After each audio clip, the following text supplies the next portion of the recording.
Köszönjük szépen az előadást. Továbbra is folytatjuk a drónokkal való ismerkedést.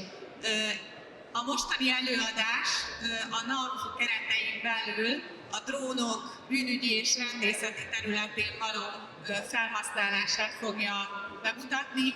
Felkérem Szelecki Tíme Eszter, pénzügyőr, alezredes, rendészeti szakreferens, hogy tartsa meg előadását. Jó napot kívánok! Üdvözlök mindenkit! Szelecki Tíme, a pénzügyi alezredes vagyok a NAV rendészeti főosztályáról. Szeretném megkérdezni, hogy ha nem probléma, akkor tegeződhetnénk-e, mert nekem könnyebb lenne úgy magyaráznom nektek, hogy érthetővé tegyem azt, hogy mivel is foglalkozom. Köszönöm szépen, bár nem látok bólogatást, de ezt én elfogadom. Köszönöm. Szóval először is elmondanám, hogy ki vagyok én és hogy hol dolgozom, hogy értsétek, lefordítom a ti nyelvetekre. De tudnotok kell, hogy a NAV-nak rengeteg területe van, ti többre az adózásra gondoltok, és esetleg eszetekbe jut ebbe a gyönyörű egyenruhába öltözött emberkék, akkor bárhol megtalálhatok az országban, leginkább a határon tudtok velük találkozni, leggyakrabban, és ez lehet szembe öntök. Tehát én ezen a területen dolgozom, nekünk a feladatunk nagyon sokrétű. Vámok beszedése mellett rengeteg más feladatot is végzünk, ellenőrzési tevékenységet, és hát ugye én rendész vagyok, vagy rendészettel foglalkozom. Ezt a szót, ezt halljátok mindenhol, hogy rendészet, de igazából nem tudjátok, hogy mi ez. Úgyhogy erre én most itt rávilágítanák, hogy mi is ez a rendészet, és itt szeretném megkérni bárkit, aki esetleg a Nemzeti Közszolgálati Egyetemről van vagy ott oktató, akkor ne figyeljen oda, és el nem mondja a rendészeti karnak, hogy én mit mondok rendészeti fogalomként számotokra. Tehát a rendészet ez egy olyan fogalom, ami igazából a jogellenes cselekmények feltárásával, megelőzésével, és illetve a jogsértést elkövetőnek a elfogásával foglalkozik. Tehát ez a rendész feladata. A rendészeti feladat számos helyen van, számos szervezet végez rendészeti feladatot, így többek között mi is az államhatáron, és egyébként az ország területén bárhol. Rengeteg eszközt használunk ahhoz, hogy ezeket a jogsértő elemeket, embereket elkapjuk, felderítsük, és ennek az egyik eszköze a drón, amit mi is használunk, bizonyos területeken. Ezenről szeretnék nektek igazából beszélni. De ahhoz, hogy ne csak annyit hallhatatok már a drónokról, én most mondanék egy-két érdekes elemet. Nem tudom, hogy tudjátok-e, hogy mikor keletkezett a drón, vagy mikor volt az első alkalom, amikor drónt használtak például. Ha hiszitek, hanem az első drón használat 1849-ben volt, amikor az osztrák seregek megostromolták Velence városán, a reditens várost, aki nem akart elhódolni a császárnak. És egy fiatal tüzérségi hadnagynak, mivel nem tudták bevenni a várost, egy fiatal tüzérségi hadnagynak jutott eszébe egy korszakalkotó ötlet, hogy ő bizony ballonokat fog felfújni, papírból hozzányeszem, és ezeknek robbanószereket fog kötni, bombákat. Most nevettek ezen, de egyébként megtörtént az eset, és meg is tette. Ezt első körben úgy gondolta, hogy nyilvánvalóan ezt hadihajóról fogom megtenni, mert hát miért ne onnan tenni, mert Velence víz körül van, tehát hadihajóról indít egy dologgal nem számoltak akkor esetében, tekintsük ezt az első dolgot, hogy hát szél is van, és az néha fúj. Hát itt is fújt, és ezeket a ballonokat, amiket felengedtek ők, elindultak, és pontosan az osztrák seregeknél oldott ki, pontosabban égett el a papír dolog, és testetlen bombák, tehát saját magukat bombázták meg. De nem adták fel, átgondolták az esetet, utána újra próbálkoztak a szárazföldből. Tehát igazából ez volt az első eset, amikor mondjuk úgy, hogy drónokat használják. Ezek a drónok nyilvánvalóan nem olyan drónok, mint amiket most használunk, hiszen ezek még nem voltak irányíthatóak, de ugyanakkor már ugyanúgy vitt terhet, amit egyébként a drónok. Nem lehetett látni, hogy mire használják. A drónok igazából a 19. század, 20. század környékén virágoztak nagyon fel, ott a hidegháború környékén, amikor rájöttek, hogy nem csak földi csapások végrehajtására alkalmas, hanem ugye kémkedésre. Mert ugye egy kémet kiképezni, átküldeni, a fedést kialakítani neki, rengeteg ember meghalt, nem tudott így átjutni. Ezért azt gondolták, hogy erre elkezdenek kifejleszteni egy technológiát, amivel ezeket az információkat be tudják szerezni, titkosan át tudnak repülni, tudnak figyelni. Nyilván ezeknek akkor eléggé kezdetleges dolgok voltak, de innen indult a fejlődésen. Egyet tudni kell a drónokról, mint hogy itt olvashatjátok, hogy én is tudom, hogy az az érdekesség, hogy minden ilyen nagyobb szuper találmányunkat, amiket használ, mindig a hadipar hívja életre. És nem tudom, hogy gondolkodtatok-e azon, hogy mennyire jók vagyunk mi emberek, hogy hadászati dolgokat kitaláljuk, hogy hogyan öljen meg a másikat. És csak később jövök rá, hogy hoppá, basszus, azt lehet más is használni. És igen, lehet. Tehát drónokban rengeteg fajta van, rengeteg kialakítása, ti is rengeteggel találkoztatok, vagy használhatok is. Rengeteg osztályozási szempontja van, hogy hogyan különböztetünk meg drónokat, felhasználásunk szerint, hogy repül, hogy nem repül, hogy száll föl, fönn marad, nem marad. És mindegyikhez lehet kötni valamilyen eszközt, akár telefont, vagy képeket vegyen fel, vagy akár robbanószert is felrobbantsa a másikat megértem. És ezen kívül még rengeteg dologra használhatjuk. És rengeteg előadást hallottatok, hogy hol hasznosítják ezeket a drónokat. Így a rendészeti területben is egyébként felismerték, hogy nagyon jól használható, hiszen rengeteg rendészeti szerv van, többek között a katasztrófavédelem, büntetőügyész végrehajtás, rendőrség és természetesen a bank is. És vannak olyan esetek, amikor a saját munkatársak életét nem akarod veszélyeztetni. Például egy katasztrófavédelem egy olyan katasztrófa helyzetnél, ahol nem akarja oda küldeni a tűzoltóját, hanem meg akarja nézni, hogy pontosan hol van, honnan indul a tűz, honnan van a hotspot, van-e ott bárki, akit meg kell menteni, vagy akár egy elveszett ember, vagy egy elveszett bárminek is a felkutatására is tökéletesen alkalmazható.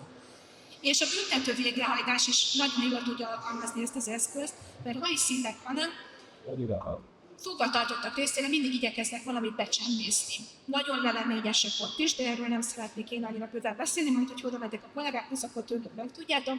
De hál' Istennek ezek a becsempészőbrek olyan szinten fejlődnek, hogy a drónokat is tudják használni, hogy átjuttassanak a kerüléseken dolgokat, és leeltsenek a másik oldalon. Tehát az ellenfél is használja, és mi is védekezési szempontból, hogy megfigyeljük azokat a pontokat, ahol esetleg mondjuk a elmúltentől, aki börtönbe zártunk, ki akar szökni. Rendőrségi felhasználásról nem beszélek, mert a kollégám mindent elmondott, szerintem, és akkor beszélnénk róla. Tehát a NAV-nak egyszer van egy rendészeti területe, ez ellenőrzést végez, ugye az a célja, hogy jogsértéseket tárjon fel. De van egy bűnügyi területe, aki már a bűnügyi felderítésben alkalmazza a drónokat. Erről majd fogok nektek rövid videót is bemutatni, hogy értsétek, hogy mi a különbség a kettő között. Úgyhogy mind a két területet használjuk és alkalmazzuk napi szinten. Nagyon jelentős még, ami leginkább ugye szerintem már filmekben is látjátok, mikor elfogási cselekménnyel, tehát nem megfigyelés, közömes megfigyelés és felderítési célból használjuk a drónt, hanem tényleges elfogási cselekménnyel használjuk. Ez részben az adott területet figyeljük, a mozgásokat, arra tudjuk irányítani az egységeiket az elfogáskor, illetve vannak olyan, az amerikai haderőnek vannak olyan pici drónjai, egészen biciklik, akik már az objektumba bemennek, és mielőtt a terrorhárítás vagy bármilyen egység behatolna, ez a kicsi drón bemegy, és konkrétan végigrepüli a helységet, és ott nézik meg, hogy ki, hogy merre, és azt szerint határozzák meg, hogy hol legyen a behatolás helye, és milyen tűzerővel vagy emberi erővel lépjenek fel. Most egy olyan videót láttok, ami egyébként egy bűnügyi elfogási cselekmény. Jól látható, hogy ott van az objektum, ahol a kocsikat látjátok. Ez azért jó, tehát hogy most nem mondom el pontosan a folyamatot, hogy dolgozom, mert nem szeretnék benneteket kiképezni, mert nem szeretném úgy továbbadjátok. De megfigyeljük a helyet, itt már konkrétan kint az egységek körben gyűrűket vesznek fel az épület körül, és akkor figyeljük drónnal, és majd kezdődik a behatolás, hogyha közelít a drón jobban, akkor majd látszódni fog. És ez azért jó, mert hogyha valaki kijönne, vagy elmenne, akkor azt is tudjuk követni, illetve tudjuk figyelni még az egyéb mozgásokat, hogy esetleg a háttérben milyen autók mozognak. Egyébként ez kb. Egy évvel ezelőtt volt nagy cigarettagyárnak a felderítési eseménye. Ott vannak, most érkeznek a felderítések. Ők a Merkur bevetési egység egyébként. Majd most látjátok, hogy kiszedik a kamionost, az az első, bemennek a belső területekre, és megtörténik az elfogás. Egy dolgot tudnotok kell, ez nem ilyen ad-hoc jellegű. Ez az adott helyszín, ilyenkor már napok óta figyelve van minden mozgás, mindig megvárjuk, hogy optimálisan mindenki ott legyen, a legnagyobb felderítési dolgok legyenek, olyan eszközök legyenek ott. Tehát mi ezt már konkrétan tudjuk ilyenkor, hogy mennyi emberre számíthatunk, illetve figyeljük a mozgást körülötte, úgyhogy ők ezt nem tudják különböző egységekkel, tehát többek között éjszakai drónfelvételeket is készítünk. Ezek a drónok még azért is jók, mert amellett, hogy felvételeket készítünk, hőkamerás drónok, nem sokára váltani fogunk, ott látjátok a merülőt, ahogy lenyomta. Nem sokára váltunk az éjszakai képre, és itt ez azért volt fontos, mert ez egy dohánygyár volt. A dohánygyár többnyire éjszaka működött, és nekünk azért, hogy biztosan tudjuk, hogy ebben az épületben van a dohánygyár, kellett az infrakamera, mert eszméletlenül nagy hőt bocsát ki ez a gép, amikor működik. És majd látjátok, ez az éjszakai felvétel, és látjátok ott azokat a piros foltokat, meg majd nem sokára nézetet is látok, akkor látszik, hogy itt a dohánygyár, tehát jó helyen vagyunk. Ez az, amit nekünk el kell ütni, és akkor utána, kicsit most később látjátok a képeket, tehát ugye ez volt előbb, és a másik később, és akkor utána történik az elfogás. És akkor ez, amikor a rendészeti ellenőrzéseinkben használjuk a drónokat. Itt most egy piaszt ellenőrzést fogtok látni, lehet, hogy valaki számára ismerős is, egyébként ez Debrecenben van. Jól láthatóan azt a kis autót követjük. Tehát ő naívan, mi egy elvásárolt beküldtünk, ő konkrétan cigarettát akart tőle venni. Ez most látjátok, hogy ez úgy működik, hogy soha nincs ott a helyszínen. Tehát ő elmegy a helyszínre, ahol felveszi a cigarettát, hogy odahozza nekünk. De mi végigkövettük drónnal, hogy megtaláljuk a raktárát. Úgyhogy ő szépen elment, összeszedte a cigijét, és majd visszajön, hogy nekünk eladja. De mi visszamegyünk közben a raktárához is, és ott majd mindjárt látni fogjátok, hogy miket találtunk meg. Ebben az a jó, hogy igazából nem gondolják, hogy mi itt dolgozunk, és hogy ezekkel az eszközökkel keressük őket, de egyébként hozzáteszem, hogy a drónokon kívül rengeteg más kütyünk van, amiket használunk. Tehát amikor határon beléptek, akkor ugye a teherautókat mindegyiket átröntgenezzünk a röntgenfelvételek alapján, mindent látunk, hogy mi van benne, tudjuk, hogy mit kell kinyitni. Ugyanígy használunk kézi röntgeneket, tehát hogyha mondjuk az M1-esen megállítunk egy teherautót, azt ott meg tudjuk röntgenezni kézi röntgennel. Használunk röntgenvizsgálókat, hogy megtaláljuk a rejtek helyeket. Egyébként majd ott lesz nekem balra a standunk, ha odajöttök, hogy láthatok különböző felderítési képeket, meg még egy különlegességet, amiről beszélni fogok. Ez a raktár igazából, most csak azért vagyok, hogy végigmenjen, hogy lássátok, hogy mi van benne. Ez az összes özövékép. Ez az összes özövékép, mindjárt látható, csak ezek kapcsolom egy time-táblát. És akkor itt látszik, hogy mi volt a felderítés. Jó, tehát ez az, amikor rendészeti célból használjuk. Ezen túl egyébként még a zöld határt is figyeljünk, mert rengeteg csempészet történik zöld határon keresztül. És erre próbáltam felhívni a figyelmeteket, ha odajöttök a standunkhoz, akkor nekünk van egy olyan drónunk, mert ugye nem csak mi használunk drónt, hanem az ellenfelünk is.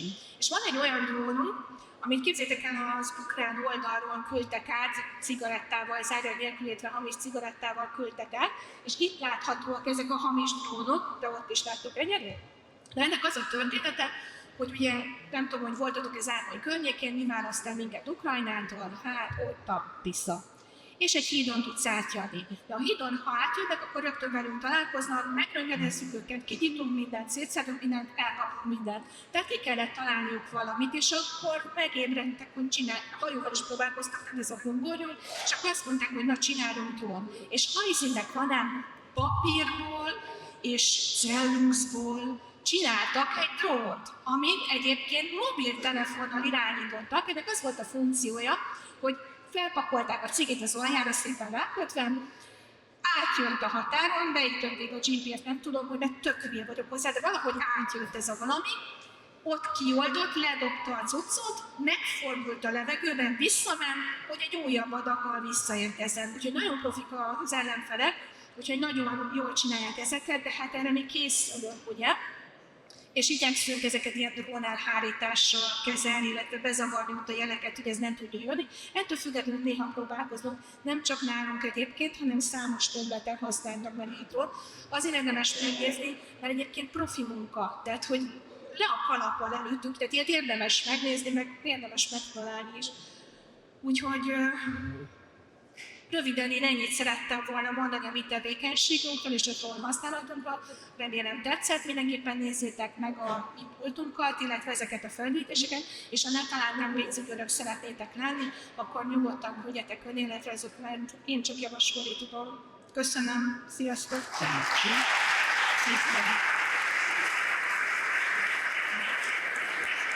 Thank you.